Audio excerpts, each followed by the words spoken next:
ನಮಸ್ಕಾರ ಸ್ನೇಹಿತರೆ, ನಮ್ಮ ಇಂದಿನ ವಿಷಯ ಕ್ಲಾಸ್ 10 ಕನ್ನಡ ಪ್ರಥಮ ಭಾಷೆ ಎಕ್ಸಾಮ್ ದಿನಾಂಕ 14/6/2024 ಎರಡನೇ ಎಕ್ಸಾಮ್. ಕ್ಲಾಸ್ 10 ಕನ್ನಡ ಪ್ರಥಮ ಭಾಷೆ ಹಿಂದಿನ ಪರೀಕ್ಷೆ ಪತ್ರಿಕೆ ಉತ್ತರಗಳನ್ನು ಸಂಪೂರ್ಣವಾಗಿ ಬಿಡಿಸಲಾಗಿದೆ. ಪ್ರಥಮ ಭಾಷೆ ಕನ್ನಡ 14/6/2024 ಗರಿಷ್ಠ ಅಂಕಗಳು 100. ಬಹುಆಯ್ಕೆ ಪ್ರಶ್ನೆಗಳು. ಪ್ರಶ್ನೆ 1, ವಿಜಾತೀಯ ಸಂಯುಕ್ತಾಕ್ಷರಕ್ಕೆ ಉದಾಹರಣೆ ಇದು. ಉತ್ತರ ABCಯಲ್ಲಿ ಉತ್ತರ B ಉಷ್ಣ. ವಿಜಾತೀಯ ಸಂಯುಕ್ತಾಕ್ಷರಕ್ಕೆ ಉದಾಹರಣೆ ಇದೆ B ಉಷ್ಣ. ಉತ್ತರ B. ಪ್ರಶ್ನೆ 2, ಮದೋನ್ಮತ ಈ ಪದ ಸಂಧಿಗೆ ಉದಾಹರಣೆಯಾಗಿದೆ.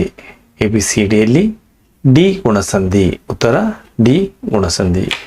ಪ್ರಶ್ನೆ 3, ಒಂದು ಅಭಿಪ್ರಾಯದ ವಿವರಣೆ ಮುಂದೆ ತಿಳಿಸಿದಂತೆ ಇದೇ ಒಂದು ತೋರಿಸುವ ಸಂದರ್ಭದಲ್ಲಿ ಬಳಸಲಾಗುವ ಲೇಖನ ಚಿಹ್ನೆ. ಉತ್ತರ D ವಿವರಣಾತ್ಮಕ. ಉತ್ತರ D ವಿವರಣಾತ್ಮಕ. ಪ್ರಶ್ನೆ 4, ಒಂದು ಅಥವಾ ಅನೇಕ ವಾಕ್ಯಗಳು ಒಂದು ಪ್ರಧಾನ ವಾಕ್ಯಕ್ಕೆ ಅಧೀನವಾಗಿರುವ ವಾಕ್ಯ. ABCDಯಲ್ಲಿ A ಮಿಶ್ರ ವಾಕ್ಯ. ಪ್ರಶ್ನೆ 5, ಸಪ್ತಮಿ ವಿಭಕ್ತಿಯು ಕಾರಕರ್ತವಿದು. ಉತ್ತರ ABCDಯಲ್ಲಿ B ಅಧಿಕರಣ. ಪ್ರಶ್ನೆ 6, ರಾಜೀವಸಕ ಪದವು ಈ ಸಮಾಸಕ್ಕೆ ಉದಾಹರಣೆಯಾಗಿದೆ. ಉತ್ತರ C ಬಹುರ್ವಿ ಸಮಾಸ. ಪ್ರಶ್ನೆ 7, ಸಂಬಂಧಿಸಿದ ಬರೆದು ಪ್ರತಿ ಉತ್ತರಕ್ಕೆ ಒಂದು ಅಂಕ. ಪ್ರಶ್ನೆ 7, ಚಿರ ಸಿರೆ ಯುದ್ಧ ಜುದ್ಧ. ಪ್ರಶ್ನೆ 8, ಓಡು ದುರುಕ್ತಿ ಧೀರಶೂರ. ಉತ್ತರ ಜೋಡಿ ನುಡಿ. ಪ್ರಶ್ನೆ 9, ಪರ್ವತ ರೂಢನಾಮ ವಿದ್ವಾಂಸ ಅನ್ವರ್ಥನಾಮ. ಪ್ರಶ್ನೆ 10, ಹಿಂಗೆ ಹೀಗೆ ವಿಶ್ವಾಸ. ಒಂದು ವಾಕ್ಯದಲ್ಲಿ ಉತ್ತರ ಬರೆದು ಸರಿ ಉತ್ತರಕ್ಕೆ ಒಂದು ಅಂಕ. ಪ್ರಶ್ನೆ 11, ಆಂಗ್ಲ ಸಾಮ್ರಾಜ್ಯದ ವೈಭವ ಕಂಡುಬರುವ ಓಣಿ ಯಾವುದು? ಉತ್ತರ ಆಂಗ್ಲ ಸಾಮ್ರಾಜ್ಯದ ವೈಭವ ಕಂಡುಬರುವ ಓಣಿ ಚೇರಿಂಗ್ ಕ್ರಾಸ್. ಆಂಗ್ಲ ಸಾಮ್ರಾಜ್ಯದ ವೈಭವ ಕಂಡುಬರುವ ಓಣಿ ಯಾವುದು? ಆಂಗ್ಲ ಸಾಮ್ರಾಜ್ಯದ ವೈಭವ ಕಂಡುಬರುವ ಓಣಿ ಚೇರಿಂಗ್ ಕ್ಲಾಸ್. ಪ್ರಶ್ನೆ 12, ಹಿತವಚನ ಮನಸ್ಸಿನ ಕೊಳೆಯನ್ನು ಹೇಗೆ ತೊಳೆಯುತ್ತದೆ? ಉತ್ತರ ಮುಸ್ಸಂಜೆಯ ಚಂದ್ರ ಕತ್ತಲನ್ನು ಕಳೆಯುವಂತೆ ಬಗೆಯ ತೊಳೆಯನ್ನೆಲ್ಲ ಹಿತವಚನವು ತೊಳೆದು ಬಿಡುತ್ತದೆ. ಪ್ರಶ್ನೆ 13, ಸುಕುಮಾರ ಸ್ವಾಮಿಗೆ ಯಾವ ಪಟ್ಟವನ್ನು ಕಟ್ಟಲಾಯಿತು? ಉತ್ತರ ಸುಕುಮಾರ ಸ್ವಾಮಿಗೆ ಸೆಟ್ಟಿ ಪಟ್ಟವನ್ನು ಕಟ್ಟಲಾಯಿತು. ಪ್ರಶ್ನೆ 14, ಧರ್ಮಾಧಿಕರಣರು ಏಕೆ ವಿಸ್ಮಯ ಹೊಂದಿದರು? ಉತ್ತರ ವೃಕ್ಷವು ಸಾಕ್ಷಿ ಹೇಳುವುದೆಂಬ ಮಾತನ್ನು ಕೇಳಿ ಧರ್ಮಾಧಿಕರಣರು ವಿಸ್ಮಯ ಹೊಂದಿದರು. ಪ್ರಶ್ನೆ 15, ಹಕ್ಕಿಯು ಯಾರ ನೆತ್ತಿಯನ್ನು ಕುಕ್ಕಿದೆ? ಉತ್ತರ ಹಕ್ಕಿಯು ಸಾರ್ವಭೌಮರ ನೆತ್ತಿಯನ್ನು ಕುಕ್ಕಿದೆ. ಪ್ರಶ್ನೆ 16, ದೀನಪಸೂತ ಎಂದರೆ ಯಾರು? ದೀನಪಸೂತ ಎಂದರೆ ಕರ್ಣ. ಪ್ರಶ್ನೆ 17, ಬಿಲ್ ಹಬ್ಬವನ್ನು ರಚಿಸಿದ ಕವಿ ಯಾರು? ಉತ್ತರ ಬಿಲ್ ಹಬ್ಬವನ್ನು ರಚಿಸಿದ ಕವಿ ಮುಲ್ಕಿಯ ವಾಸುದೇವ ಪ್ರಭು. 3-4 ವಾಕ್ಯದಲ್ಲಿ ಉತ್ತರ ಬರೆಯಿರಿ. ಪ್ರತಿ ಸರಿ ಉತ್ತರಕ್ಕೆ 2 ಅಂಕಗಳು. ಪ್ರಶ್ನೆ 18, ಲಕ್ಷ್ಮಣನು ಅಣ್ಣನನ್ನು ಹೇಗೆ ಸಂತೈಸಿದನು? ಲಕ್ಷ್ಮಣನು ಅಣ್ಣನನ್ನು ಹೇಗೆ ಸಂತೈಸಿದನು? ಉತ್ತರ ತಾಳಿಕೋ ಅಣ್ಣ ತಾಳಿಕೋ. ಸೂರ್ಯನೇ ಕಾಂತಿಯನ್ನು ಕಳೆದುಕೊಂಡರೆ ಕಾಂತಿ ನೀಡುವರು ಯಾರು? ರಾಮನ್ನೇ ಧೈರ್ಯವನ್ನು ಕಳೆದುಕೊಂಡರೆ ಧೈರ್ಯ ನೀಡುವರು ಯಾರು? ಧೈರ್ಯವಾಗಿರು ಎಂಬುದಾಗಿ ಲಕ್ಷ್ಮಣನು ರಾಮನನ್ನು ಸಂತೈಸಿದನು. ಪ್ರಶ್ನೆ 19, ದುಡ್ಡಿನ ನಿಜರೂಪಗಳ ಯಾವುವು? ಉತ್ತರ ದುಡ್ಡು ಆಸೆ ವಿಫಲತೆಗೆ ಎರೆಯುವ ನೀರು, ಇಂದ್ರಿಯಗಳೆಂಬ ಜಿಂಕೆಗಳನ್ನು ಮರಳುಗೊಳಿಸುವ ಬೇಡನ ಸಂಗೀತ, ಒಳ್ಳೆಯ ನಡತೆ ಎಂಬ ಚಿತ್ರಕ್ಕೆ ಬಳಿದ ಮಸಿ, ಅವಿವೇಕದ ಸವಿನಿದ್ದೆಗೆ ಹಾಸಿದ ಮೆಲುಹಾಸೆ, ಅಹಂಕಾರದ ಪಿಶಾಚಿಗಳಿಗೆ ನೆಲೆಮನೆಯಾದ ಹಳೆ ಎಟ್ಟ, ಶಾಸ್ತ್ರ ತಿಳಿವಿಗೆ ಬಿಗ್ಗಿದ ಕಣ್ಪಟ್ಟಿ, ಎಲ್ಲ ದೌರ್ಜನ್ಯಗಳ ವಿಜಯ ಧ್ವಜ, ಕೋಪವೆಂಬ ಮೊಸಳೆಯನ್ನು ಹೊತ್ತ ಹೊಳೆ, ವಿಷಯದ ಮಧ್ಯಗಳ ಪಾನುಭೂಮಿ, ಸಜ್ಜನಿಕೆಗೆ ಬೀಸಿದ ಬೆತ್ತ, ಒಳ್ಳೆತನವೆಂಬ ಕಲಹಂಸಗಳನ್ನು ಓಡಿಸುವ ಬಿರುಮಳೆ, ಸಜ್ಜನಿಕೆಯನ್ನು ಸುಡುವ ಮಸಣ, ಧರ್ಮವೆಂಬ ಚಂದ್ರಮಂಡಲವನ್ನು ಕಂಬಳಿಸುವ ರಾಹುವಿನ ಕರಿನಾಲಿಗೆ, ಇವು ದುಡ್ಡಿನ ನಿಜರೂಪಗಳು. ಪ್ರಶ್ನೆ 20. ಶಿಕ್ಷಣದ ಬಗ್ಗೆ ವಿಶ್ವೇಶ್ವರಯ್ಯನವರು ಏನೆಂದು ಹೇಳಿದ್ದಾರೆ? ಉತ್ತರ: ಸರ್ ಎಂ ವಿಶ್ವೇಶ್ವರಯ್ಯನವರು ಆಧುನಿಕ ಶಿಕ್ಷಣವೇ ಎಲ್ಲ ಸಮಸ್ಯೆಗಳಿಗೂ ಪರಮೋಚ್ಚ ಪರಿಹಾರವೆಂದು ನಂಬಿದ್ದರು. ಶಿಕ್ಷಣವು ಸಂಜೀವನಿಯ ತಂತೆ ಎಂಬುದನ್ನರಿದ ಅವರು, ಶಿಕ್ಷಣಕ್ಕಾಗಿ ಶಿಕ್ಷಣವಿರಬೇಕು, ಅದು ಕೆಲವೇ ಜನರ ಸೊತ್ತಾಗದೆ ಪ್ರಗತಿಪರ ರಾಜ್ಯದಲ್ಲಿ ಎಲ್ಲರ ಆ ಜನ್ಮಸಿದ್ಧ ಹಕ್ಕಾಗಬೇಕು ಎಂದು ಹೇಳಿದ್ದಾರೆ. ಪ್ರಶ್ನೆ 21. ಅರಸ ವೃಷಭಾಂಕನು ಯಶೋಭದ್ರೆಯ ಮನೆಗೆ ಬರಲು ಕಾರಣವೇನು? ಉತ್ತರ: ರತ್ನದೀಪದಿಂದ ಬಂದ ವ್ಯಾಪಾರಿಯು ಲಕ್ಷ ದಿನಾರ ಬೆಲೆ ಬಾಳುವ ರತ್ನ ಕಂಬಳಿಯನ್ನು ಉಜ್ಜನಿಗೆ ಮಾರಲು ತಂದನು. ಅಲ್ಲಿಯ ಅರಸ ವೃಷಭಾಂಕ ಹಾಗೂ ಅವನ ಪತ್ನಿ ಜ್ಯೋತಿ ಮಾರಲೆ ರತ್ನ ಕಂಬಳಿಯ ಬೆಲೆಯನ್ನು ಕೇಳಿ ಕೊಳ್ಳದೆ ಹಾಗೆ ಕಳಿಸಿದರು. ಯಶೋಭದ್ರೆಯು ಆ ರತ್ನ ಕಂಬಳಿಯನ್ನು ಲಕ್ಷ ದಿನಾರು ಕೊಟ್ಟು ಕೊಂಡು ಅವುಗಳನ್ನು 32 ತುಂಡುಗಳನ್ನಾಗಿ ಮಾಡಿ ತನ್ನ 32 ಸೊಸೆಯಂದಿರಿಗೆ ಕೊಡುತ್ತಾಳೆ. ಅವರು ಅದನ್ನು ತಮ್ಮ ಪಾದ ಕೆಳಗೆ ಸಿಕ್ಕಿಸಿಕೊಳ್ಳುತ್ತಾರೆ. ಈ ವಿಷಯವನ್ನು ಕೇಳಿ ಅಚ್ಚರಿಗೊಂಡ ರಾಜ ವೃಷಭಾಂಕನು ಅವರ ಐಶ್ವರ್ಯವನ್ನು ನೋಡಲು ಯಶೋಭದ್ರೆಗೆ ಮನೆಗೆ ಬರುತ್ತಾನೆ. ಪ್ರಶ್ನೆ 22. ಕೃಷ್ಣನು ಕೌರವೇಂದ್ರನನ್ನು ಕೊಂದನು ಎಂದು ಕರ್ಣನು ಹೇಳಲು ಕಾರಣವೇನು? ಉತ್ತರ: ಕೃಷ್ಣನಿಗೆ ತನ್ನ ಜನ್ಮ ರಹಸ್ಯ ಕೇಳಿ ತಿಳಿದ ಕರ್ಣನು, ಹೇ ಕೃಷ್ಣ, ನಿನಗೆ ಮರಳು, ನಾನು ರಾಜ್ಯವೆಂಬ ಸಿರಿಗೆ ಸೋಲುವನಲ್ಲ. ಪಾಂಡವರು ಹಾಗೂ ಸುಯೋಧನರಿಂದ ಒಲಿಸಿಕೊಳ್ಳಲು ನನಗೆ ಮನಸ್ಸಿಲ್ಲ. ಇದುವರೆಗೂ ನನ್ನನ್ನು ಪೊರೆದ ನನ್ನೊಡೆಯನಾದ ದುರ್ಯೋಧನಿಗೆ ಅವನ ಶತ್ರುಗಳಾದ ಪಾಂಡವರ ಶಿರಗಳನ್ನು ಕತ್ತರಿಸಿದ ತಂದು ಒಪ್ಪಿಸಬೇಕೆಂಬ ಉತ್ಸಾಹದಲ್ಲಿದ್ದೇನು. ನನ್ನ ಜನ್ಮ ರಹಸ್ಯವನ್ನು ತಿಳಿಸಿ ಕೌರವೇಂದ್ರನನ್ನು ಕೊಂದೆ ನೀನು ಎಂದನು. ಪ್ರಶ್ನೆ 23. ಪಾರ್ಥ ಭೀಮರನ್ನು ಕೊಂದ ಬಳಿಕ ಯುಧಿಷ್ಠಿರನೊಂದಿಗೆ ಸಂಧಿ ಮಾಡಿಕೊಳ್ಳುವುದಕ್ಕಾಗಿ ದುರ್ಯೋಧನ ಹೇಳಲು ಕಾರಣವೇನು? ಉತ್ತರ: ಭೀಷ್ಮರ ಆಶೀರ್ವಾದ ಪಡೆಯಲು ಬಂದ ದುರ್ಯೋಧನನಿಗೆ ಭೀಷ್ಮರು ಪಾಂಡವರೊಡನೆ ಸಂಧಿ ಮಾಡಿಕೊಳ್ಳಲು ಹೇಳುತ್ತಾರೆ. ಆಗ ದುರ್ಯೋಧನನು ನನ್ನ ಪ್ರೀತಿಯ ತಮ್ಮನಾದ ದುಶ್ಯಾಸನನ್ನು ಕೊಂದ, ಭೀಮ ಹಾಗೂ ಪ್ರೀತಿಯ ಗೆಳೆಯನಾದ ಕರ್ಣನನ್ನು ಕೊಂದ ಅರ್ಜುನನ್ನು ಬದುಕಿರುವವರೆಗೂ ಸಂಧಿ ಒಪ್ಪಲಾರೆ. ಮೊದಲು ಅವರಿಬ್ಬರನ್ನು ಕೊಂದು ನನ್ನ ಕೋಪ ಆರಿದ ಬಳಿಕ ಯುಧಿಷ್ಠಿರರೊಡನೆ ಸಂಧಿ ಮಾಡಿಕೊಳ್ಳುವುದಕ್ಕಾಗಿ ಹೇಳುತ್ತಾನೆ. ಪ್ರಶ್ನೆ 24. ಅನ್ಟು ದಿಸ್ ಲಾಸ್ಟ್ ಗ್ರಂಥ, ಈ ಸಿದ್ಧಾಂತಗಳನ್ನು ಗಾಂಧೀಜಿಯವರು ಹೇಗೆ ತಿಳಿದರು? ಉತ್ತರ: ಅನ್ಟು ದಿಸ್ ಲಾಸ್ಟ್ ಗ್ರಂಥದ ಸಿದ್ಧಾಂತಗಳನ್ನು ಗಾಂಧೀಜಿಯವರು ಹೀಗೆ ತಿಳಿದಿದರು. ಎಲ್ಲರೂ ಒಳ್ಳೆಯದರಲ್ಲಿಯೇ ನಮ್ಮ ಒಳ್ಳೆಯದು ಅಡಗಿದೆ. ವಕೀಲ ಕೆಲಸಕ್ಕೆ ಇರುವ ಬೆಲೆಯೇ ಕ್ಷೌರಿಕನ ಕೆಲಸಕ್ಕೂ ಇದೆ. ವಕೀಲನ ಕೆಲಸಕ್ಕೆ ಇರುವ ಬೆಲೆಯು ಕ್ಷೌರಿಕನ ಕೆಲಸಕ್ಕೂ ಇದೆ. ತಮ್ಮ ಕೆಲಸದಿಂದ ಜೀವನ ನಿರ್ವಹಿಸಲು ಎಲ್ಲರಿಗೂ ಸಮನಾದ ಹಕ್ಕಿದೆ.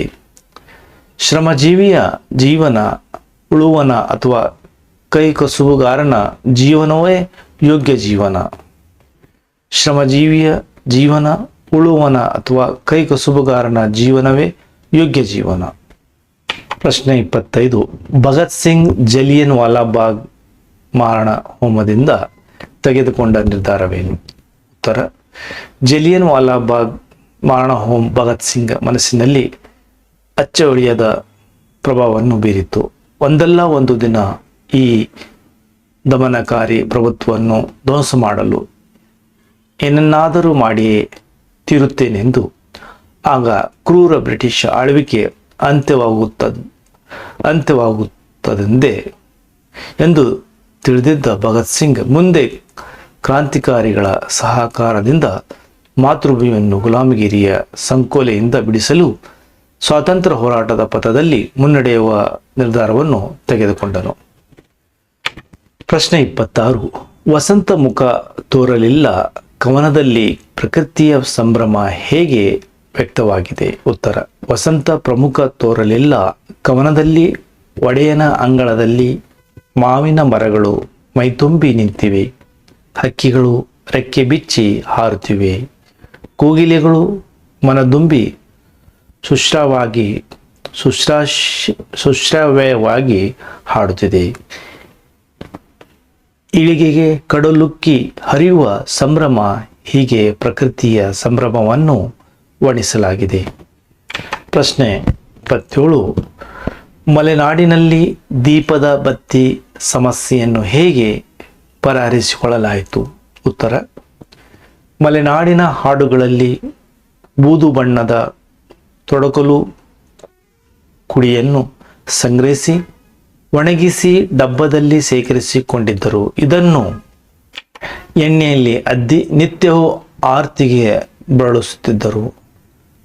ಅಡಿಕೆ, ತೆಂಗಿನ ತೋಟ, ಹಳ್ಳದಂಚುಗಳಲ್ಲಿ ನಾಗಸಂಪಿಗೆ ಮರಗಳಿದ್ದವು.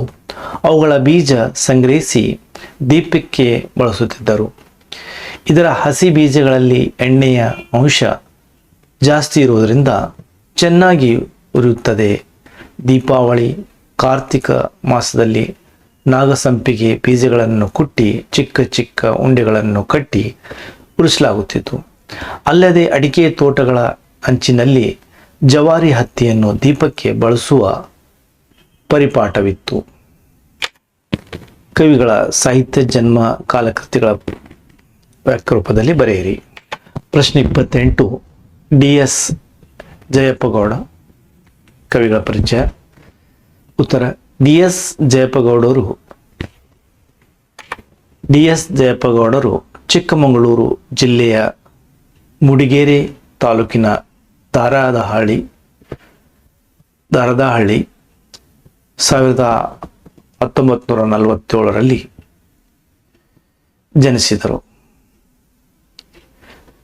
ಶ್ರೀಯುತರು ಕರ್ನಾಟಕ ಗ್ರಾಮೀಣ ಸಂಸ್ಥೆಗಳ ಕರ್ನಾಟಕದ ಕಡಲಾಚೆಯ ಸಂಪರ್ಕಗಳು, ಮೈಸೂರು ಒಡೆಯರು, ಜನಪದ ಆಟಗಳು, ದಿವಾನ್ ಸರ್ ಎಂ ವಿಶ್ವೇಶ್ವರಯ್ಯನವರ ಕಾರ್ಯಸಾಧನೆಗಳ ಮೊದಲಾದ ಕೃತಿಗಳನ್ನು ಬರೆದಿದ್ದಾರೆ.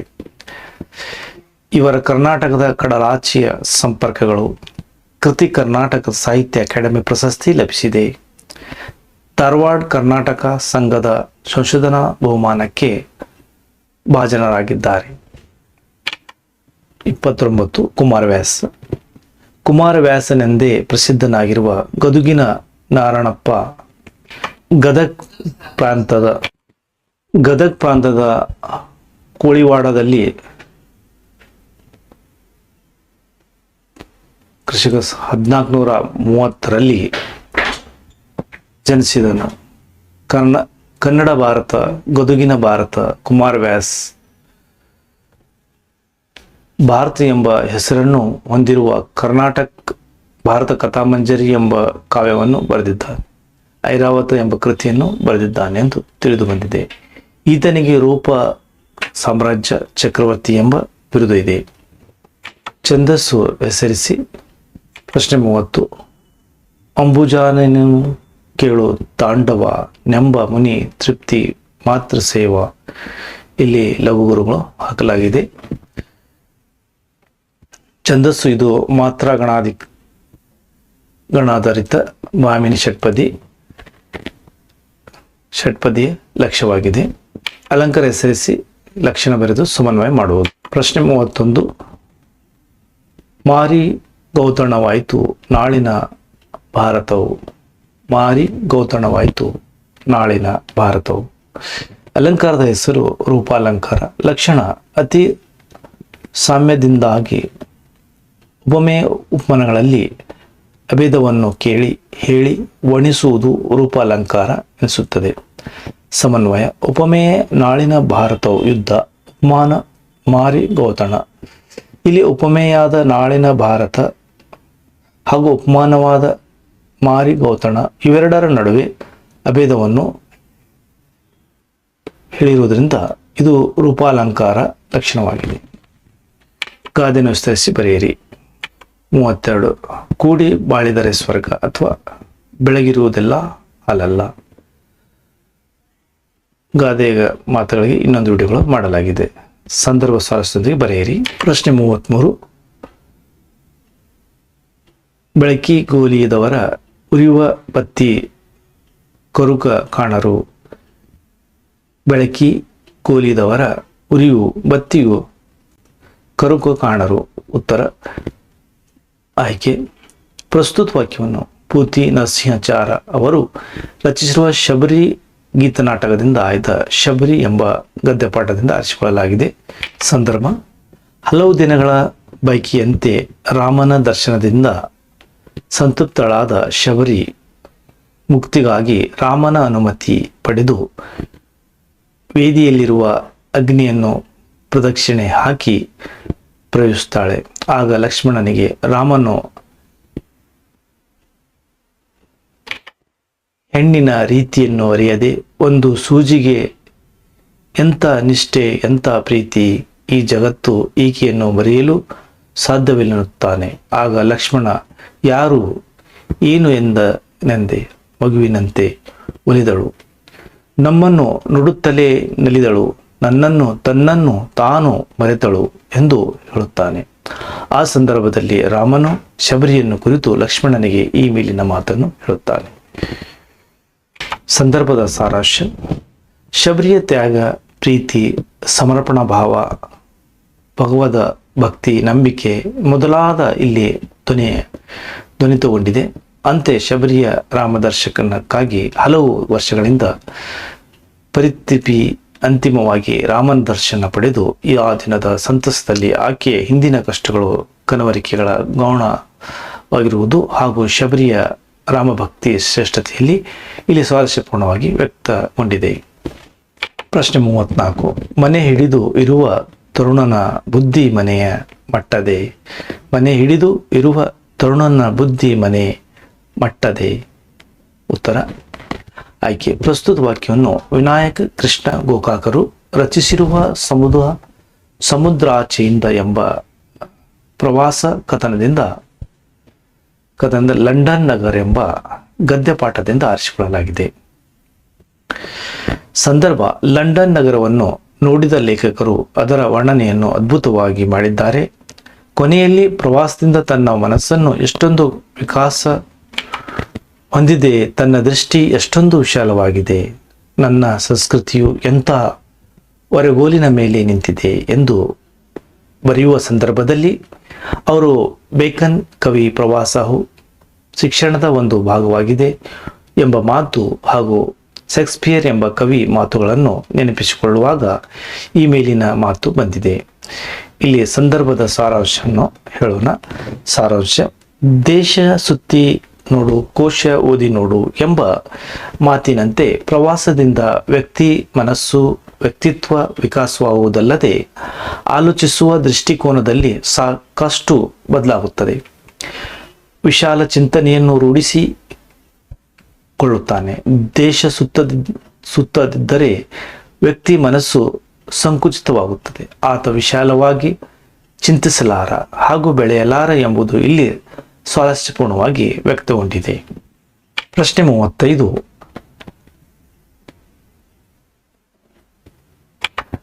ನಾನು ಆಕೆಯನ್ನು ಪರೀಕ್ಷಿಸುವೆ, ನೀವು ಬಿಸಿ ನೀರು ಸಿದ್ಧಪಡಿಸಿ. ಉತ್ತರ. ಪ್ರಸ್ತುತ ವಾಕ್ಯವನ್ನು ಸಾರಾ ಅಬೂಬಕರ್ ಅವರು ಬರೆದಿರುವ ಚಪ್ಪಲಿಗಳು ಕಥಾ ಸಂಕಲನದಿಂದ ಆಯ್ದ ಯುದ್ಧ ಎಂಬ ಗದ್ಯಪಾಠದಿಂದ ಆರಿಸಿಕೊಳ್ಳಲಾಗಿದೆ. ಸಂದರ್ಭ: ರಾಯ್ಲನು ಸೇನೆಯಲ್ಲಿದ್ದ ಡಾಕ್ಟರ್. ಆತನಿಂದ ಯುದ್ಧ ವಿಮಾನ ಸ್ಫೋಟಗೊಂಡಿದ್ದರಿಂದ ಕಾಲಿಗೆ ತೀವ್ರವಾದ ಗಾಯಗೊಂಡಿರುತ್ತದೆ. ಗಾಯಗೊಂಡ ರಾಯ್ಲನು ಮುದುಕಿಯ ಮನೆಯಲ್ಲಿ ಆಶ್ರಯ ಪಡೆದ ವೇಳೆ ಮುದುಕಿಯ ಸೊಸೆ ಹೆರಿಗೆ ನೋವಿನಿಂದ ಬಳಲುತ್ತಿರುವುದನ್ನು ತಿಳಿದು ತಾನು ಸಹ ಒಬ್ಬ ವೈದ್ಯನೆಂದು ಹೇಳುವ ಸಂದರ್ಭದಲ್ಲಿ ಈ ಮೇಲಿನ ಮಾತು ಬಂದಿದೆ. ಸಂದರ್ಭದ ಸಾರಾಂಶ ನೋಡೋಣ. ಸ್ವಾರಸ್ಯ: ಶತ್ರು ದೇಶವರೆಂದು ತಿಳಿದರೂ ತನ್ನ ಕಾಲಿಗೆ ತೀವ್ರವಾದ ಗಾಯವಾಗಿದ್ದರೂ ಅದನ್ನು ಲೆಕ್ಕಿಸದೆ ಕಷ್ಟದಲ್ಲಿದ್ದ ಮುದುಕಿಯ ಸೊಸೆಯ ಚಿಕಿತ್ಸೆಗೆ ಮುಂದಾದ ರಾಯ್ಲನ ವೈದ್ಯ ವೃತ್ತಿನಿಷ್ಠೆ ಹಾಗೂ ಮಾನವೀಯತೆ ಇಲ್ಲಿ ಸ್ವಾರಸ್ಯಪೂರ್ಣವಾಗಿ ಧ್ವನಿತಗೊಂಡಿದೆ. ಸಂದರ್ಭ 36. ಪ್ರಶ್ನೆ 36: ತಿಂಗಳಿನೂರಿನ ನೀರನ್ನು ಹಿರಿ. ಆಯ್ಕೆ: ಪ್ರಸ್ತುತ ವಾಕ್ಯವನ್ನು ದ ರಾ ಬೇಂದ್ರೆ ಅವರು ರಚಿಸಿರುವ ಗರಿ ಕವನ ಸಂಕಲನದಿಂದ ಆಯ್ದ ಹಕ್ಕಿ ಹಾರುತ್ತಿದೆ ನೋಡಿದಿರಾ ಎಂಬ ಪದ್ಯಪಾಠದಿಂದ ಆರಿಸಿಕೊಳ್ಳಲಾಗಿದೆ. ಸಂದರ್ಭ: ಕವಿ ಬೇಂದ್ರೆಯವರು ಕಾಲವನ್ನು ಹಾರುವ ಹಕ್ಕಿಯೊಂದಿಗೆ ಸಮೀಕರಿಸಿ ಬಹಳ ಮನೋಜ್ಞವಾಗಿ ಹಕ್ಕಿ ಹಾರುತ್ತಿದೆ ನೋಡಿದಿರಾ ಪದ್ಯವನ್ನು ರಚಿಸಿದ್ದಾರೆ. ನಿರಂತರವಾಗಿ ಚಲಿಸಿರುವ ಕಾಲವೆಂಬ ಹಕ್ಕಿ ಶುಕ್ರ ಗ್ರಹವೆಂಬ ಬೆಳ್ಳಿ ಹಳ್ಳಿ ಮೇರೆಯನ್ನು ಮೀರಿ ಹಾರುತ್ತಿದೆ. ಚಂದ್ರನ ಲೋಕದ ಅಂಗಳಕ್ಕೂ ಹಾರಿದಲ್ಲದೆ ಮಂಗಳನ ಅಂಗಳ ಕಾಲಿಟ್ಟು ತಾನು ಹಾರಾಡಲು ಹೊರಟಿದೆ ಎಂದು ಹೇಳುವ ಸಂದರ್ಭದಲ್ಲಿ ಈ ಮೇಲಿನ ಮಾತು ಬಂದಿದೆ. ಸಂದರ್ಭದ ಸಾರಾಂಶ ನೋಡೋಣ. ಮಾನವನ ವೈಜ್ಞಾನಿಕ ಕ್ರಾಂತಿ ಬೆಳವಣಿಗೆಗಳು ಹಾಗೂ ಶುಕ್ರ ಚಂದ್ರ ಮಂಗಳ ಲೋಕದ ಸಂಚಾರದ ದಾರ್ಶನಿಕ ವೈಜ್ಞಾನಿಕ ಮುನ್ನೋಟಗಳಲ್ಲಿ ಇಲ್ಲಿ ಸ್ವಾರಸ್ಯಪೂರ್ಣವಾಗಿ ವ್ಯಕ್ತಗೊಂಡಿದೆ. ಪ್ರಶ್ನೆ 37: ಹಸುರಿಗೆ ಹಸಿರುಳಿಯ ಸೇರು ಹಸುರಿ ಎಳೆ ಉಸಿರು. ಆಯ್ಕೆ: ಪ್ರಸ್ತುತ ವಾಕ್ಯವನ್ನು ಕುವೆಂಪು ವಿರಚಿತ ಪಕ್ಷಿ ಕಾಶಿ ಕವನ ಸಂಕಲನದಿಂದ ಆಯ್ದ ಹಸುರು ಎಂಬ ಪದ್ಯಪಾಠದಿಂದ ಆರಿಸಲಾಗಿದೆ. ಸಂದರ್ಭ: ಅಶ್ವಯುಜ ಮಾಸದ ನವರಾತ್ರಿಯಲ್ಲಿ ಮಲೆನಾಡಿನ ಪ್ರಕೃತಿಯಲ್ಲಿ ಹೆಪ್ಪುಗಟ್ಟಿದ ಕಚ್ಚಾ ಹಸುರನ್ನು ಕಂಡು ಕವಿ ಮುಖ ವಿಸ್ಮಿತರಾಗಿದ್ದಾರೆ. ಕವಿಗೆ ಎಲ್ಲೆಲ್ಲಿಯೂ ಹಸುರು ಬಣ್ಣವೇ ಗೋಚರಿಸುತ್ತದೆ. ಆಗಸ ಮುಗಿಲು ಮಲ್ಲೆ ಕಣಿವೆ ಎಲ್ಲೆಲ್ಲಿಯೂ ಹಸುರು, ಗದ್ದೆ ಅಡಿಯೇ ತೋಟ ಬಯಲಿನಲ್ಲಿಯೂ ಹಸುರು, ಹುಲ್ಲುಗಾವಲು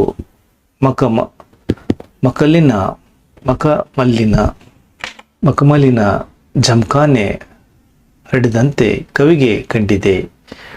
ಹೊಸ ಹೂವಿನ ಕಂಪು ಎಲ್ಲರಿನ ತಂಪು ಅಲ್ಲದೆ ಹಕ್ಕಿಯ ಕೊರಳಿನ ಮಧುರಾಗ ಗಾನದಲ್ಲೂ ಹಸುರಿನ ಅನುಭೂತಿಯನ್ನು ವರ್ಣಿಸುವ ಸಂದರ್ಭದಲ್ಲಿ ಈ ಮೇಲಿನ ಮಾತು ಬಂದಿದೆ. ಸಾರಾಂಶ: ಪ್ರಕೃತಿಯ ಸೌಂದರ್ಯವೆಲ್ಲ ಹಸುರು ಬೆಳೆಸಿಕೊಂಡು ಈ ಭೂಮಿ ಹಚ್ಚ ಹಸುರಿನಿಂದ ಕಂಗೊಳಿಸಿದಾಗ ಮಾತ್ರ ಹಸಿರು ಇರಲು ಸಾಧ್ಯವೆಂಬ ಎಚ್ಚರಿಕೆ ಧ್ವನಿ ಹಾಗೂ ಕವಿ ಕಲ್ಪನೆ ಕಾವ್ಯ ಸೌಂದರ್ಯದೊಂದಿಗೆ ಹಸುರಿನ ಅಂದರೆ ಕಾಡಿನ ರಕ್ಷಣೆ ಅನಿವಾರ್ಯತೆಯನ್ನು ಸೂಚಕವಾಗಿ ತಿಳಿಸಿರುವುದು ಸ್ವಾರಸ್ಯವಾಗಿದೆ. ಪ್ರಶ್ನೆ 38: ಈಗಳದೊಂದೆಡೆಯೂ ಮಿಲನ್ನ ಕೈಯೊಳ. ಪ್ರಸ್ತುತ ವಾಕ್ಯವನ್ನು ಪಂಪ ಮಹಾಕವಿ ವಿರಚಿತ ವಿಕ್ರಮಾರ್ಜುನ ವಿಜಯ ಕಾವ್ಯದಿಂದ ಆಯ್ದ ಕೆಮ್ಮನ ಮೇಸಿ ಹೊತ್ತನೆ ಎಂಬ ಪದ್ಯಪಾಠದಿಂದ ಆರಿಸಲಾಗಿದೆ. ಸಂದರ್ಭ: ದ್ರೋಣಾಚಾರ್ಯರಿಗೆ ಬಡತನ ಉಂಟಾಗಲು ಅವರು ಪರಶುರಾಮರ ಬಳಿಕ ಸಂಪತ್ತನ್ನು ಬಯಸಿ ಬರುತ್ತಾರೆ. ಪರಶುರಾಮರು ತಮ್ಮ ಬಳಿಯಿದ್ದ ಎಲ್ಲವನ್ನು ದಾನ ಮಾಡಿರುತ್ತಾನೆ. ಅವರ ಬಳಿ ಏನೂ ಇರುವುದಿಲ್ಲ. ಆಗ ಮನೆಗೆ ಬಂದ ದ್ರೋಣರಿಗೆ ಮಣ್ಣಿನ ಪಾತ್ರೆಯಲ್ಲಿ ಅರ್ಘ್ಯವನ್ನು ನೀಡುತ್ತಾರೆ ಹಾಗೂ ತನ್ನ ಬಳಿಯಿದ್ದ ಒಡವೆಗಳನ್ನು ಬಿಡಿದವರಿಗೆ ಭೂಮಿಯನ್ನು ಗುರುವಿಗೆ ನೀಡಿದ್ದನೆಂದು ಗುರುವಿಗೆ ನೀಡಿದ್ದೇನೆಂದು ಹೇಳುವ ಸಂದರ್ಭದಲ್ಲಿ ಈ ಮೇಲಿನ ಮಾತು ಬಂದಿದೆ.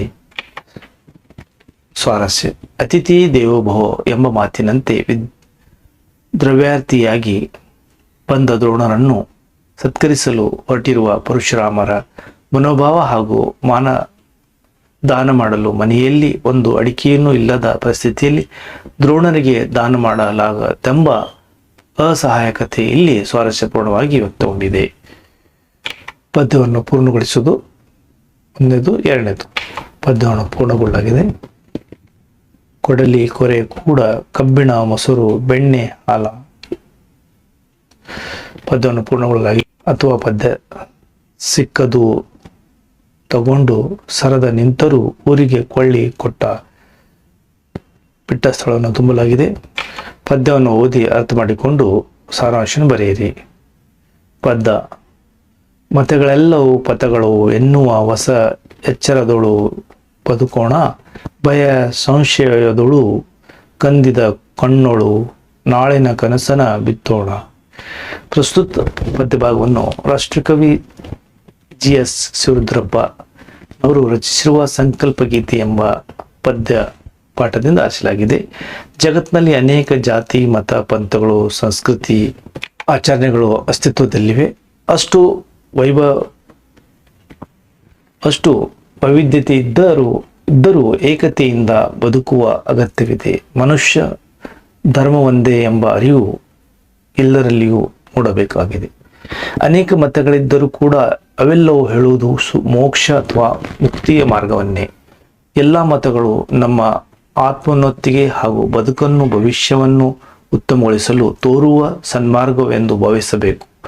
ಅಲ್ಲದೆ ಅನ್ಯ ಮತಗಳನ್ನು ದ್ವೇಷಿಸದೆ ಪರಸ್ಪರ ಗೌರವದಿಂದ ಬದುಕಬೇಕು. ನಮಗೆ ಸನ್ಮಾರ್ಗವನ್ನು ತೋರುವ ಎಲ್ಲ ಮತಗಳನ್ನು ಸಹಿಸಿಕೊಳ್ಳುವ ವಿಶಾಲ ಮನೋಧರ್ಮವನ್ನು ಬೆಳೆಸಿಕೊಳ್ಳಬೇಕು. ಭಯ, ಆತಂಕ, ಧಾರ್ಮಿಕ ಅಸಹಿಷ್ಣುತೆ, ಯುದ್ಧ ಭೀತಿಗಳಿಂದ ಕಂದಿರುವ ಕಣ್ಣುಗಳಲ್ಲಿ ನಾಳಿನ ಅಂದರೆ ಭವಿಷ್ಯದ ಉತ್ತಮ ಹಾಗೂ ಸುಂದರ ಕನಸನ್ನು ಬಿತ್ತಬೇಕಾಗಿದೆ.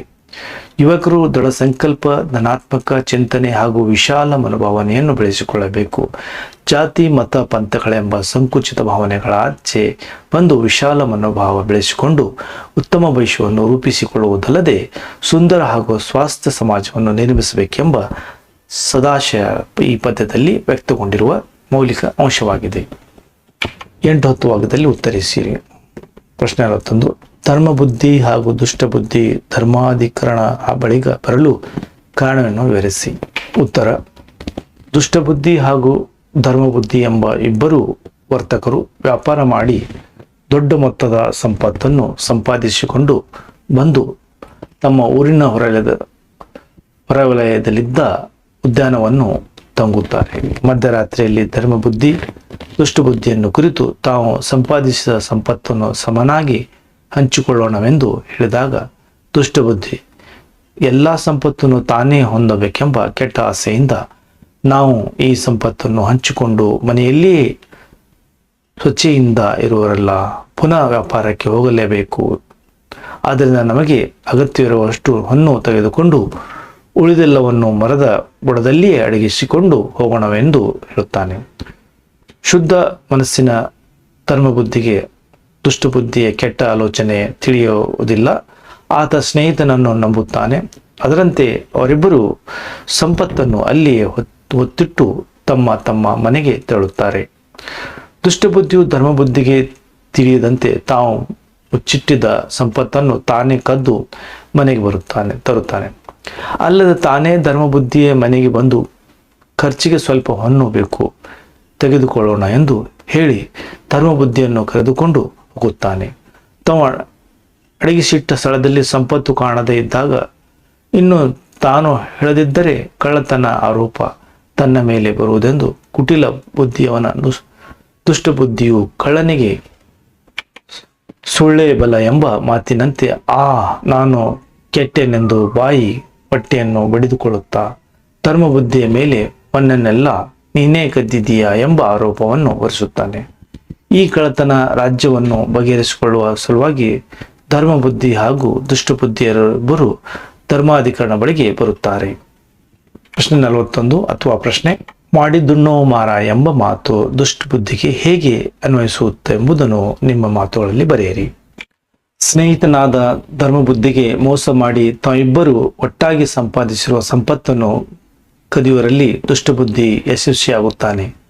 ಅಲ್ಲದೆ ಧರ್ಮಾಧಿಕರಣಕ್ಕೆ ಧರ್ಮಬುದ್ಧಿಯೇ ಸಂಪತ್ತನ್ನು ಕದಿರುವುದಕ್ಕೆ ಅಲ್ಲಿರುವ ವಟವೃಕ್ಷವೇ ಸಾಕ್ಷಿ ಎಂದು ಹೇಳಿ ನಂಬಿಸುತ್ತಾನೆ. ತನ್ನ ತಂದೆಯಾದ ಪ್ರೇಮಮತಿಯನ್ನು ಮರದ ಒಟರೆಯ ಕುರಿಸಿ ಧರ್ಮಬುದ್ಧಿಯ ವಿರುದ್ಧ ಸುಳ್ಳು ಸಾಕ್ಷಿ ಹೇಳಲು ಒಪ್ಪಿಸುತ್ತಾನೆ. ಅದರಂತೆ ಸಾಕ್ಷಿ ನುಡಿದಾಗ ಆಶ್ಚರ್ಯಚಕಿತನಾದ ಧರ್ಮಬುದ್ಧಿ ವೃಕ್ಷ ದೇವತೆಯ ಸಾಕ್ಷಿ ಹೇಳುವುದೇ, ಆದರೆ ಸುಳ್ಳನ್ನು ಏಕೆ ಹೇಳುತ್ತಿದೆ ಎಂದು ಆ ಆಟ ವೃಕ್ಷಕ್ಕೆ ಪ್ರದಕ್ಷಿಣೆ ಹಾಕಿದಾಗ ಮರದ ಪೊಟರೆಯು ಬಳಿ ಮನುಷ್ಯನ ಸಂಚಾರದ ಹುರುಕನ್ನು ಗಮನಿಸುತ್ತಾನೆ.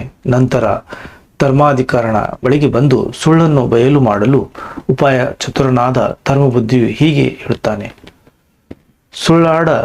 ಸುಳ್ಳಾಡದ ವ್ಯಾಪಾರಿಯೇ ಇಲ್ಲ ಎಂಬ ಮಾತಿನಂತೆ ನಾನು ವ್ಯಾಪಾರಿಯಾದವರಿಂದ ಇನ್ನು ನನ್ನ ವೃತ್ತಿ ಧರ್ಮ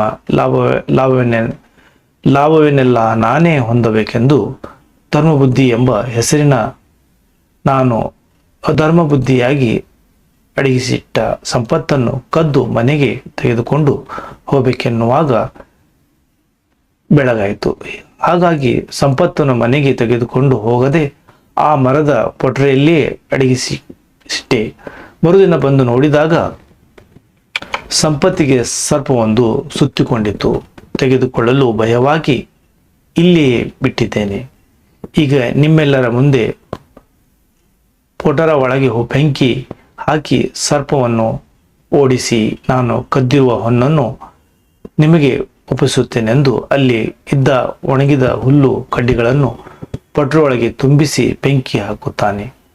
ಹೊಗೆ ಆವರಿಸಿಕೊಂಡಾಗ ಅದರೊಳಗೆ ಅಡಗಿದ ದುಷ್ಟ ಬುದ್ಧಿಯ ತಂದೆ ಪ್ರೇಮತಿ ಉಸಿರುಗಟ್ಟಿ ಹೊರಳುತ್ತಾ ಹೊರಗೆ ಬಂದು ಪ್ರಾಣ ಬಿಡುತ್ತಾನೆ. ಹೀಗೆ ದುಷ್ಟ ಬುದ್ಧಿಯ ಕುತಂತ್ರವನ್ನು ಬಯಲು ಮಾಡುತ್ತಾನೆ.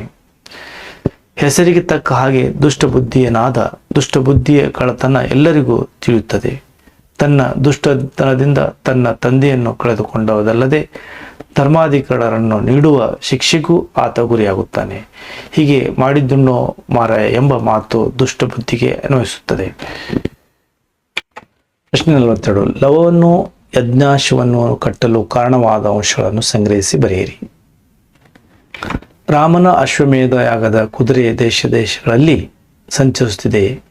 ಶ್ರೀರಾಮನ ಯಾಗದ ಕುದುರೆ ಎಂದು ತಿಳಿದು ರಾಜ ಮಹಾರಾಜರುಗಳು ಅದನ್ನು ಕಟ್ಟಿ ಹಾಕದೆ ನಮಸ್ಕರಿಸಿ ಕಳಿಸುತ್ತಾರೆ. ಹೀಗೆ ಭೂಮಂಡಲದಲ್ಲೆಲ್ಲ ಸಂಚರಿಸುತ್ತಾ ಬಂದ ಕುದುರೆ ವಾಲ್ಮೀಕಿ ಆಶ್ರಮದ ಉಪವನದ ಹುಲ್ಲನ್ನು ಕಂಡು ಆಕಸ್ಮಿಕವಾಗಿ ತಿನ್ನಲು ಬಯಸಿ ಉದ್ಯಾನವನ್ನು ಪ್ರವೇಶಿಸಿತು. ಅಲ್ಲಿದ್ದ ಹೂವಿನ ಗಿಡಗಳನ್ನು ಚೆನ್ನಾಗಿ ತುಳಿದು ಹುಲ್ಲನ್ನು ತಿನ್ನಲಾರಂಭಿಸಿತು. ಉದ್ಯಾನವನದ ಮೇಲುಸ್ತುವಾರಿಯನ್ನು ನೋಡಿಕೊಳ್ಳುತ್ತಿದ್ದ ಲವನ್ನು ಕುದುರೆಯನ್ನು ಕಟ್ಟಿ ಹಾಕಲು ಬಂದಾಗ ಅದರ ಹಣೆಯಲ್ಲಿದ್ದ ಲೇಖನವನ್ನು ಓದುತ್ತಾನೆ. ಈ ಭೂಮಿಯಲ್ಲಿ ಕೌಶಲ್ಯ ಮಗ ರಾಮನೊಬ್ಬನೇ ವೀರನು. ಅವನ ಯಾಗದ ಕುದುರೆಯನ್ನು ಇದು, ಅದನ್ನು ಕಟ್ಟಿ ಹಾಕುವ ವೀರು ಯಾರಾದರೂ ಇದ್ದರೆ ಕಟ್ಟಿ ಹಾಕಬಹುದು. ಈ ಮಾತು ಕೇಳಿಗಳಿಂದ ಲವನು ಕೋಪಗೊಳ್ಳುತ್ತಾನೆ. ಕೌಶಲ್ಯ ಮಗ ರಾಮನು ಮಾತ್ರ ವೀರನೇ?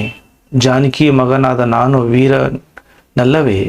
ತಾನೀಗ ಕುದುರೆಯನ್ನು ಕಟ್ಟಿ ಹಾಕದಿದ್ದರೆ ಲೋಕದ ಜನರು ನನ್ನನ್ನು ಮಾತೆಯಾದ ಜಾನಕಿಯ ಬಂಜೆಯೇನದೇ ಇರುವರೆ ಎಂದು ತನ್ನ ಉತ್ತರದಿಂದ ಈ ಕುದುರೆಯನ್ನು ಬಾಳೆಗಿಡಕ್ಕೆ ಕಟ್ಟಿ ಹಾಕಲು ಮುಂದಾಗುತ್ತಾನೆ. ಆಗ ಅಲ್ಲಿಂದ ತಪಸ್ವಿ ಪುತ್ರರು, ಅದು ಅರಸನ ಕುದುರೆ, ಅವನು ಕಟ್ಟಿ ಹಾಕಿದರೆ ನಮ್ಮನ್ನು ಹೊಡೆಯುವರು ಎಂದು ಬಾಲಸಹಜ ಭಯದಿಂದ ಹೇಳಿದಾಗ ಋಷಿಯ ಮಕ್ಕಳಾದ ನೀವು ಅಂಜಿದರೆ ಕ್ಷತ್ರಿಯ ಕುಲಜನದ ನಾನು ಹೆದರುವೆ ಎಂದು ಕುದುರೆಯನ್ನು ಕಟ್ಟಿ ಹಾಕುತ್ತಾನೆ. ಪ್ರಶ್ನೆ 42 ಅಥವಾ ಪ್ರಶ್ನೆ, ಲವನಲ್ಲಿದ್ದ ಸಹಜ ಕ್ಷಾತ್ರಗುಣ ವಿರಳವ ಪದ್ಯದಲ್ಲಿ ವ್ಯಕ್ತಗೊಂಡಿರುವುದನ್ನು ನಿಮ್ಮ ಮಾತುಗಳಲ್ಲಿ ವಿವರಿಸಿ. ಅಥವಾ ಉತ್ತರ, ಸೀತೆಯ ಅಗಲುವಿಕೆಯಿಂದ ದುಃಖಿತನಾದ ರಾಮನು ಬ್ರಹ್ಮ ತ್ಯಾಪೋದೋಷವನ್ನು ಪರಿಹರಿಸಿಕೊಳ್ಳಲು ಅಶ್ವಮೇಧ ಯಾಗವನ್ನು ಕೈಗೊಂಡ ಸಂಚಾರಕ್ಕೆ ತೆರಳಿದ ಕುದುರೆಯ ಬೆಂಗಾವಲಿಗೆ ಶತ್ರುಘ್ನನನ್ನು ಕಳಿಸುತ್ತಾನೆ. ದೇಶಗಳನ್ನು ಸುತ್ತಾಡಿ ಅಶ್ವಮೇಧ ಯಾಗದ ಕುದುರೆ ವಾಲ್ಮೀಕಿ ಆಶ್ರಮದ ಪೂರ್ಣದಲ್ಲಿದ್ದ ಹಸಿರು ಹುಲ್ಲನ್ನು ತಿನ್ನಲು ಬಯಸಿ ಉಪವನವನ್ನು ಪ್ರವೇಶಿಸಿ ಇದನ್ನು ಕಂಡ ಲವನು ಕುದುರೆಯ ಬಳಿಗೆ ಬರುತ್ತಾನೆ. ಅದರ ಹಣೆಯ ಪಟ್ಟಿಯಲ್ಲಿದ್ದ ಲೇಖನವನ್ನು ಓದುತ್ತಾನೆ. ಅದರಲ್ಲಿ ಬರೆದಿದ್ದ ಭೂಮಿಯಲ್ಲಿ ಕೌಶಲ್ಯ ಮಗ ರಾಮ ಒಬ್ಬನೇ ವೀರನೆಂಬ ಮಾತು ಲವನ ಕ್ಷಾತ್ರಗುಣವನ್ನು ಕುದಿಯುವಂತೆ ಮಾಡುತ್ತದೆ. ಹಾಗಾದರೆ ಜಾನಕಿಯ ಮಗನಾದ ನಾನು ವೀರನಲ್ಲವೇ? ಈ ಕುದುರೆಯನ್ನು ಕಟ್ಟಿ ಹಾಕುತ್ತಿದ್ದರೆ ಲೋಕದ ಜನರು ತನ್ನ ಮಾತೆಯಾದ ಜಾನಕಿಯನ್ನು ಬಂಜಿ ಎಂದು ಭಾವಿಸುವುದಿಲ್ಲವೇ ಎಂದು ಆ ಕುದುರೆಯನ್ನು ತನ್ನ ಉತ್ತರೀಯದಿಂದ ಬಾಳೆಗಿಡಕ್ಕೆ ಕಟ್ಟಿ ಹಾಕಲು ಮುಂದಾಗುತ್ತಾನೆ. ಆಗ ಅಲ್ಲಿದ್ದ ಮುನಿ ಕುಮಾರನು ಹೆದರಿ, ಅದು ರಾಜನ ಕುದುರೆ, ಕಟ್ಟಿ ಹಾಕಿದರೆ ನಮ್ಮನ್ನು ಬಡಿಯುವರೆಂಬ ಹೇಳಲು ಪಾರ್ವರ ಮಕ್ಕಳು ಅಂಜಿದರೆ ಜಾನಕಿಯ ಮಗನಾದ ನಾನು ಹೆದರುವುದೇ ಎಂದು ಹೇಳಿ ಕುದುರೆಯನ್ನು ಕಟ್ಟಿಹಾಕಿ ಬಿಲ್ಲನ್ನು ಹೆದರಿಸಿ ಯುದ್ಧಕ್ಕೆ ಸನ್ನದ್ಧನಾಗಿ ನಿಲ್ಲುತ್ತಾನೆ. ಕ್ಷತ್ರಿಯ ಕುಲದ ಜಾನಕಿಯ ಮಗನಾದ ಲವ ಋಷಿಗಳ ಆಶ್ರಮದಲ್ಲಿ ಹುಟ್ಟಿ ಅದೇ ವಾತಾವರಣದಲ್ಲಿ ಬೆಳೆಯುತ್ತಾನೆ. ಆದರೆ ಅವನಿಗೆ ಕ್ಷಾತ್ರಗುಣ ವಿರತೆ ರಕ್ತದಿಂದಲೇ ಮೈಗೂಡಿದೆ. ಚಿಕ್ಕ ಬಾಲಕನಾದರೂ ಹೆದರದೆ ರಾಮನಂತಹ ಪರಾಕ್ರಮಿ ರಾಜನ ಕುದುರೆ ಎಂದು ತಿಳಿದು ಸಹ ಅದನ್ನು ಕಟ್ಟಿಹಾಕಲು ಲವ್ ಹಿಂಜರಿಯುವುದಿಲ್ಲ.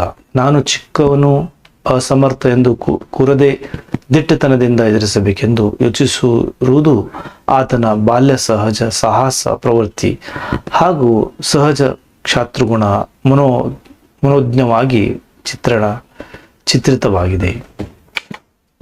ಗದ್ಯ ಭಾಗವನ್ನು ಓದಿಕೊಂಡು ಪ್ರಶ್ನೆಗಳನ್ನು ಉತ್ತರಿಸಿ. ಪ್ರಶ್ನೆ 43. ಬಿ.ವಿ. ಕಾರಂತರು ಹುಟ್ಟಿದ್ದು ಬಂಟ್ವಾಳ ತಾಲೂಕಿನ ಬಾವುಗೋಡಿ ಎಂಬ ಗ್ರಾಮದಲ್ಲಿ. ಆರ್ಥಿಕವಾಗಿ ಕಾರಂತರಿಗೆ ಬಡತನವಿದ್ದರೂ ಸಾಂಸ್ಕೃತಿಕವಾಗಿ ಬಡತನವಿರಲಿಲ್ಲ. ತಾಯಿ ಲಕ್ಷ್ಮಣಮ್ಮವರು ಹಾಡುತ್ತಿದ್ದ ಸಂಪ್ರದಾಯ ಹಾಡುಗಳು, ಮನೆಯಲ್ಲಿ ನಡೆಯುತ್ತಿದ್ದ ಭಜನೆಗಳು, ಊರಿನ ಹರಿಕತೆ, ಯಕ್ಷಗಾನ, ಸುತ್ತಮುತ್ತಲ ಊರುಗಳ ಜಾತ್ರೆ, ಭೂತಕೋಲ, ರಥೋತ್ಸವ, ಪಾಡ್ದನ್ನಗಳು, ಪಾತ್ರಿಯ ದರ್ಶನ, ವಾದ್ಯ ಧ್ವನಿ, ಕಾರಂತರಿಗೆ ಸಿಕ್ಕ ಕಲಾ ಶ್ರೀಮಂತಿಕೆ, ಕನ್ನಡ ರಂಗಭೂಮಿಯನ್ನೇ ಏಕೆ ಇಡೀ ಭಾರತದ ಅನೇಕ ರಂಗಭೂಮಿಯನ್ನು ಶ್ರೀಮಂತಗೊಳಿಸಿದವರು. ಕಾರಂತರು ಅವರು ತಮ್ಮ ಪ್ರಯೋಗಗಳಿಗೆ ಒಂದು ನಿರ್ದಿಷ್ಟ ಶೈಲಿ ರೂಢಿಸುವರಲ್ಲ, ಅಲ್ಲಲ್ಲಿಗೆ ಸಿಗುವ ಸಂಪನ್ಮೂಲಗಳನ್ನಾಶ್ರಯಿಸಿ ಅಲ್ಲಿಗೆ ತಕ್ಕದೆನಿಸುವ ನಾಟಕ ಹುಡುಕಿ ಆಡಿಸುವ ಪ್ರವೃತ್ತಿ ಅವರದು. ಬಾಲ್ಯದಲ್ಲಿ ಶಾಲೆ ಮನೆ ಎರಡರಿಂದಲೂ ವಂಚಿತರಾದ ಕಾರಂತರು ಮಕ್ಕಳ ಸ್ಕೂಲ ರಂಗಭೂಮಿಯಲ್ಲಿ ಎಂಬಂತೆ ಮಕ್ಕಳ ರಂಗಭೂಮಿಗೆ ಶ್ರಮಿಸಿದರು. ಮಕ್ಕಳಿಗಾಗಿ ನಾಟಕ ರಚಿಸಿ ನಿರ್ದೇಶಿಸಿದ್ದಾರೆ. ಪಂಜರ ಶಾಲೆ, ಕಿಂದರಿ ಜೋಗಿ, ಮೂಕನ ಮಕ್ಕಳು ಮೊದಲಾದ ನಾಟಕಗಳನ್ನು ಮಕ್ಕಳಿಗಾಗಿ ಮಾಡಿಸಿದ್ದಾರೆ. ಮಕ್ಕಳು ರಂಗದ ಕಲ್ಪನೆ ಮೂಲಕ ಚಿಣ್ಣರಿಗಾಗಿ ಹೊಸ ರಂಗಲೋಕ ನಿರ್ಮಿಸಿದವರು ಕಾರಂತರು. ಪ್ರಶ್ನೆ: ಮಕ್ಕಳ ರಂಗಭೂಮಿ ಕಾರಂತರು ಕೊಡುಗೆಗಳೇನು? ಉತ್ತರ: ಕಾರಂತರು ಮಕ್ಕಳ ಸ್ಕೂಲ್ ರಂಗಭೂಮಿಯಲ್ಲಿ ಎಂಬಂತೆ ಮಕ್ಕಳ ರಂಗಭೂಮಿಗೆ ಶ್ರಮಿಸಿದರು. ಮಕ್ಕಳಿಗಾಗಿ ನಾಟಕ ರಚಿಸಿ ನಿರ್ದೇಶಿಸಿದ್ದಾರೆ. ಪಂಜರಶಾಲೆ, ಕಿಂದರ್ಗಿ ಜೋಗಿ, ಮೂಕನ ಮಕ್ಕಳು ಮೊದಲಾದ ನಾಟಕಗಳನ್ನು ಮಕ್ಕಳಿಗಾಗಿ ಮಾಡಿಸಿದ್ದಾರೆ. ಮಕ್ಕಳ ರಂಗದ ಕಲ್ಪನೆ ಮೂಲಕ ಚಿಣ್ಣರಿಗಾಗಿ ಹೊಸ ರಂಗಲೋಕ ನಿರ್ಮಿಸಿದವರು ಕಾರಂತರು. ನೆಕ್ಸ್ಟ್ ಪ್ರಶ್ನೆ: ಬಾಲ್ಯದಲ್ಲಿ ಕಾರಂತರಿಗೆ ಸಿಕ್ಕ ಕಲಾಶ್ರೀಮಂತಿಕೆ ಬಗೆಗಳಾವು? ಉತ್ತರ: ತಾಯಿ ಲಕ್ಷ್ಮಣಮ್ಮ ಅವರು ಹಾಡುತ್ತಿದ್ದ ಸಂಪ್ರದಾಯದ ಹಾಡುಗಳು, ಮನೆಯಲ್ಲಿ ನಡೆಯುತ್ತಿದ್ದ ಭಜನೆಗಳು, ಊರಿನ ಹರಿಕತೆ, ಯಕ್ಷಗಾನ, ಸುತ್ತಮುತ್ತಲ ಊರುಗಳ ಜಾತ್ರೆ, ಭೂತಕೋಲ, ರಥೋತ್ಸವ, ಪಾಡ್ದನಗಳು, ಪಾತ್ರಿ ಪ್ರದರ್ಶನ, ವಾದ್ಯಗಳ ಧ್ವನಿ ಕಾರಂತರಿಗೆ ಸಿಕ್ಕ ಕಲಾ ಶ್ರೀಮಂತಿಕೆ. ಪತ್ರಲೇಖನ ಬರೆದು ಪತ್ರಲೇಖನ ಇನ್ನೊಂದು ವಿಡಿಯೋದಲ್ಲಿ ಸಂಪೂರ್ಣವಾಗಿ ಸಪರೇಟ್ ಮಾಡಲಾಗಿದೆ. ನಿಬಂಧ: ಮಹಿಳಾ ಸಬಲೀಕರಣ, ಶಾಲಾ ವರ್ಣ ಹಾಗೂ ಶೌಚಾಲಯ ನಿಬಂಧ ಪ್ರಬಂಧಗಳಿಗೂ ಕೂಡ ಒಂದು ಸಪ್ರೇಟ್ ವಿಡಿಯೋಗಳು ಮಾಡಲು. ಈ ವಿಡಿಯೋ ನೋಡೋದಕ್ಕೆ ಎಲ್ಲ ವಿದ್ಯಾರ್ಥಿಗಳಿಗೆ ಧನ್ಯವಾದಗಳು. ಈ ವಿಡಿಯೋ ನಿಮ್ಮ ಫ್ರೆಂಡ್ಶಿಪ್ ಸರ್ಕಲ್ನಲ್ಲಿ ಶೇರ್ ಮಾಡಿ. ಇನ್ನುಳಿದ ವಿಡಿಯೋಗಳು ಎಕ್ಸ್ಪರ್ಟ್ ಕರೆಕ್ಟ್ ಯೂಟ್ಯೂಬ್ ಚಾನಲ್ಗೆ ಭೇಟಿ ಕೊಟ್ಟು ಉಳಿದ ವಿಡಿಯೋಗಳನ್ನು ನೋಡಿರಿ. ಧನ್ಯವಾದಗಳು.